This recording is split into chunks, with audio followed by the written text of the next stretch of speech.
Hi, my name's Nicci Unsicker. I'm a trial attorney from New Mexico. And I'm going to be honest, I didn't enjoy monologues when I first started them. But I love them now because they are a safe place to use the Tell the Winning Story tools to experiment and play without being in your head, without being in all the details and sometimes the fears that come with our cases.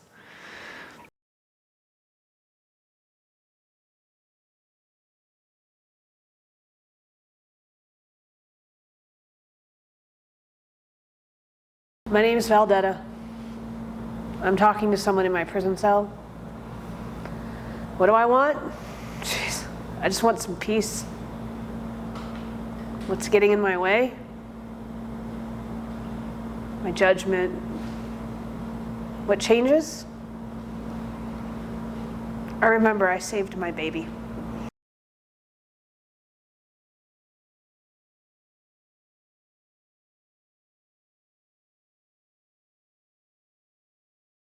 It was late. It was 10 p.m. We'd had a long day and the baby fell asleep.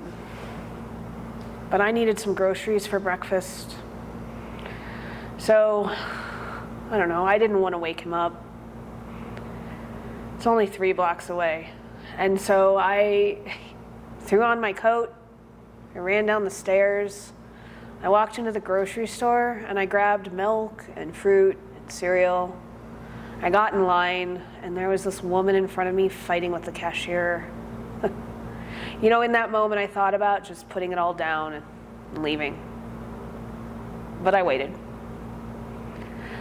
So I check out, and I walk into the street. I'm about halfway home when I remember the candle. You see, our apartment is old, and a lot of the lights don't work. And when I was tucking him in, I remember his face. It glowed in the candlelight. In that moment, you know, I ran as fast as I could, but it was like I was in a dream. It was like I just couldn't move fast enough. By the time I got to the base of the stairs, I could smell the smoke. It was a horrible smell. And I knew I shouldn't have left my kid alone. And I did. I yelled his name. I yelled for David. I went up the stairs as fast as I could, and I get to the lock. I jam my key in. But of course, it's jammed and it won't work. And there's this horrible smoke billowing out the bottom. I continue to work on that lock, and I throw open the door. The curtains are on fire, and the wallpaper is flaking off. And in that moment, you know what? I called out to God. I asked God to save my baby.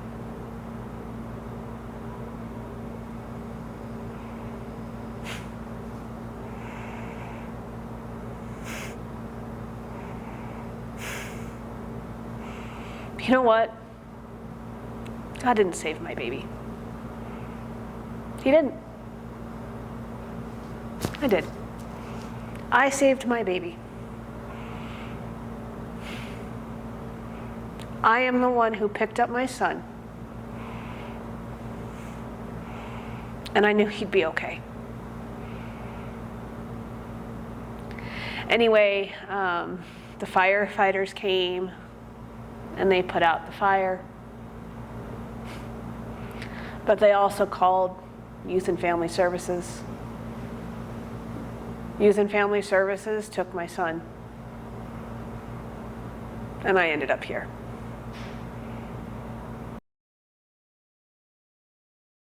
My name is Mike Smith. I'm a trial lawyer from Atlanta, Georgia.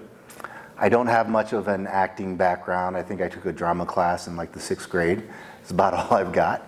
But I've been working with Jesse Wilson for, I think, about 8 or 9 months. And the work that we're doing with Monologues is really helping me connect with emotion and to connect with story and tell the story from an authentic place.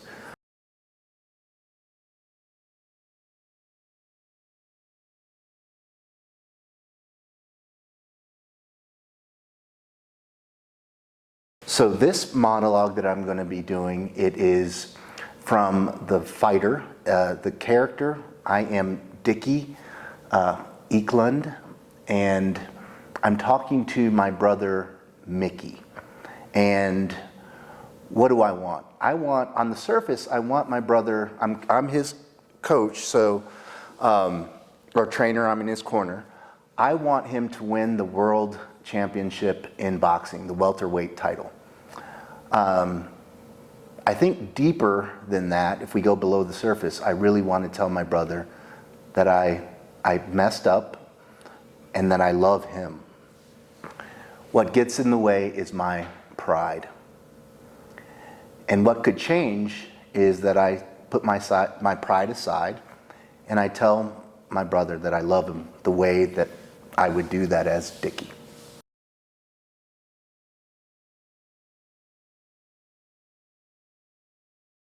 Come here, Mick. Sit down, sit down, sit down.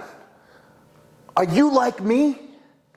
Was just good enough to fight Sugar Ray, right? I didn't have it to win, did I?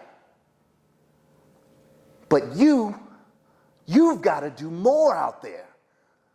You've got to win a title.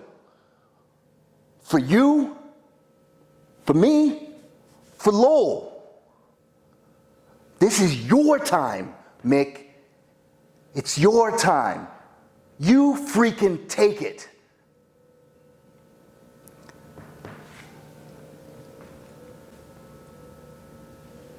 I had my time, all right? I had my shot. And I blew it. You don't have to do that. You don't have to. You can take this. You take everything you've been through over the years, everything we've been through over the years, and you put it in that ring right goddamn now. Okay? This is your moment. You take it. Head, body, head, body. You say it with me, Mick. You say it with me right now. Head, body, head, body. You got this. You go out there and you do it. Stay off the damn ropes.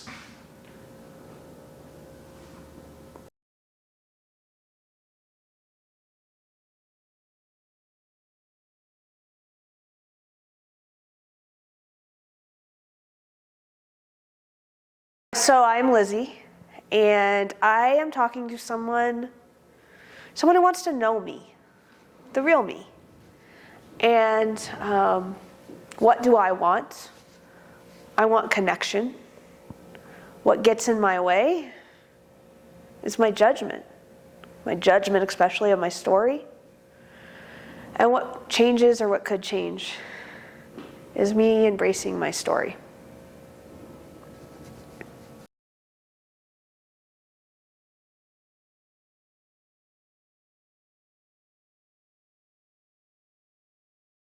All right, so I had one of the biggest weddings. And you know that's saying something when you live in New York. Big and loud, and we laughed, and it was Marty and me. Marty and me, we liked it big. In fact, we just bought this huge apartment in New York. I mean, how ridiculous is it for two people to buy a huge apartment in New York? But you know what? We did. And one of the reasons why, okay, it's not the penthouse. We can't afford the penthouse.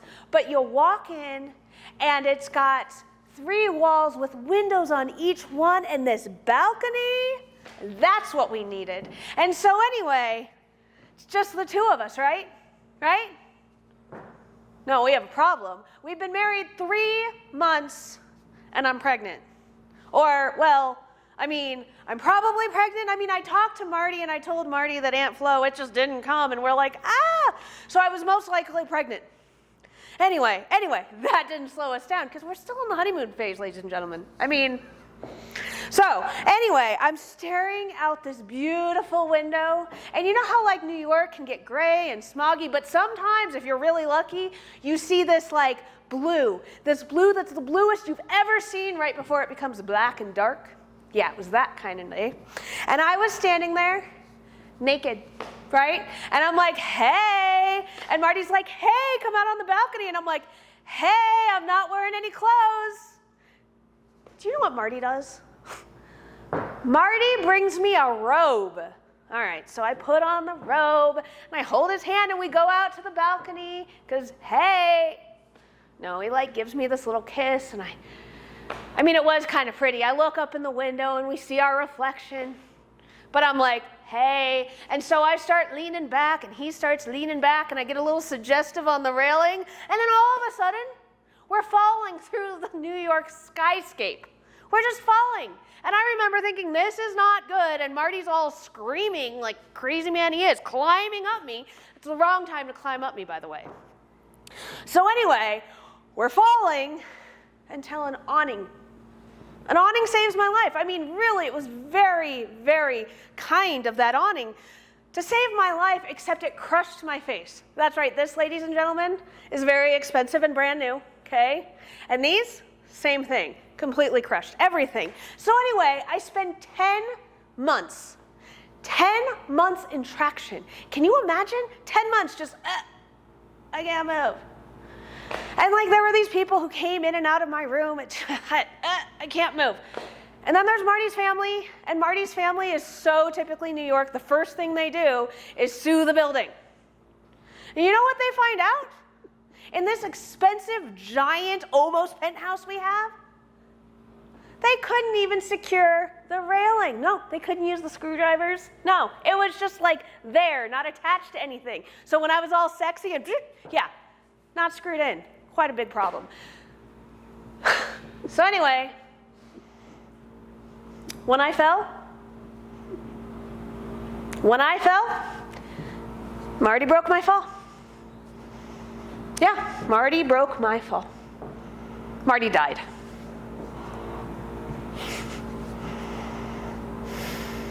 You know, that was 7 years ago.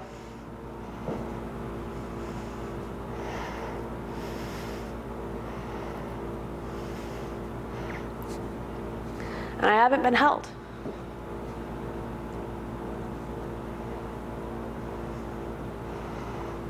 I can't be held.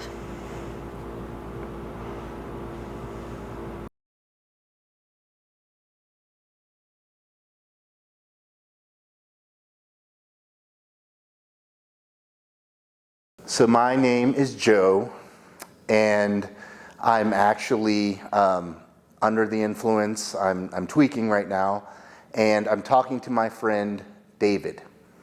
And what I want is for David to understand how I might have accidentally killed our friend Chuck. Whoops. It happened. What gets in the way? Well, I'm worried about David's judging me or judgment about the situation.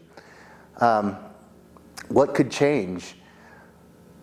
I could free myself of his judgment and maybe come to terms with what I've done or what's happened.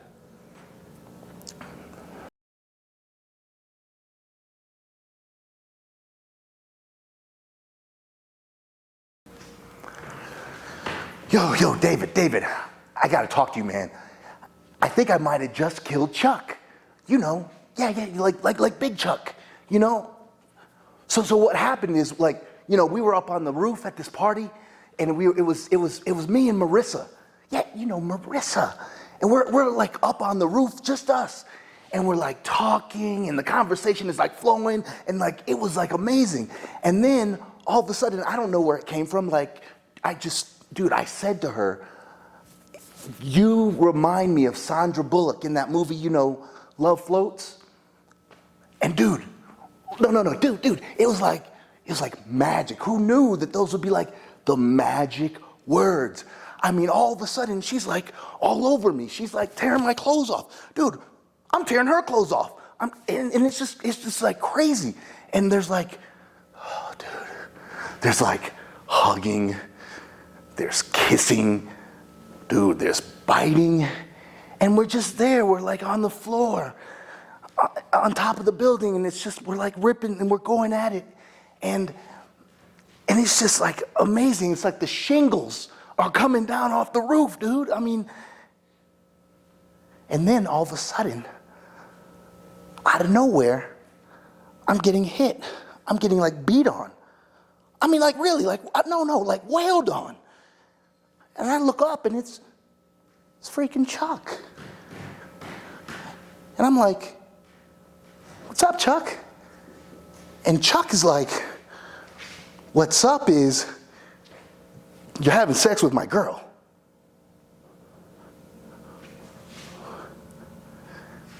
I look at Marissa and I'm like, you're with somebody? She says, no. So it turns out that like, Chuck, that's like his cousin, and he feels guilty that he has a thing for his cousin. So like, dude, that ruined the mood. And so like, Marissa's now going back through the window, and she's going back to the party. And I'm stuck with Chuck. Blabbering, whiny, wimpy freaking Chuck. And he's like, oh, I'm such a loser and I'll never find anybody. Oh, it's all over for me. And I'm like, dude, relax. I told him, I was like, look, you'll find somebody, all right? You'll find somebody. Maybe just not your cousin, you know? And so I tell him it's gonna be all right. And I go up to him and I give him a pat. And it's a pretty sturdy pat. I mean, it's Big Chuck, and who knew he'd go flying? Who knew he'd go flying right off the roof?